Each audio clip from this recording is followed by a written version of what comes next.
Rússia, ciutat de Sant Petersburg. Pati d'un antic edifici d'apartaments. Agafo el telèfon a l'alçada del meu cap. No passaré per aquí. Em donaré un cop al cap.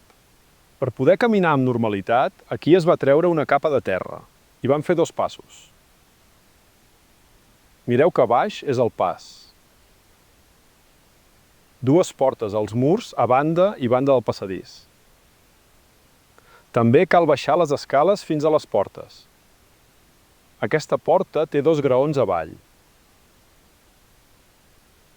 L'altra porta també té 2 graons.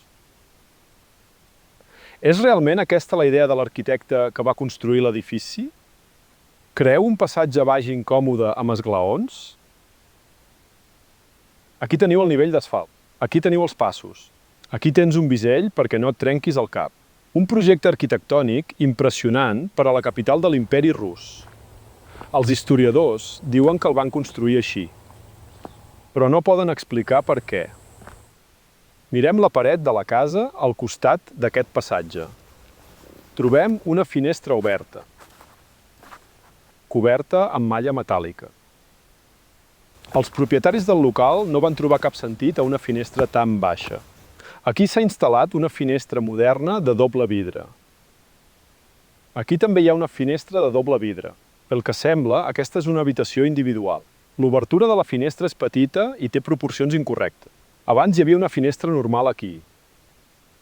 La finestra estava mig bloquejada. Van fer un forat, però estava ple de terra. T'estic mostrant des de l'altra banda de la casa. Aquí teniu el passatge baix. Aquí hi ha obertures de finestres de mides normals. Aquesta finestra tenia anteriorment la mateixa alçada, com les obertures de les finestres de dalt, però la casa estava inundada de fang líquid. La meitat de l'alçada de l'obertura de la finestra estava per sota del nivell del terra. Cal afegir 1,5 metres més avall i la casa es veurà normal. I llavors no tocaré la part superior del meu cap contra el sostre d'aquest passatge. Quan es va construir l'edifici, aquest pas era molt més alt. Però aleshores va passar alguna cosa i tota la ciutat es va enfonsar 1,5 metres més avall. La gent no va poder desenterrar-ho tot fins al nivell anterior. Una quantitat molt gran de feina. S'hi excava fins al nivell on abans estava la superfície de la terra. La gent va fer un treball mínim per continuar utilitzant l'edifici.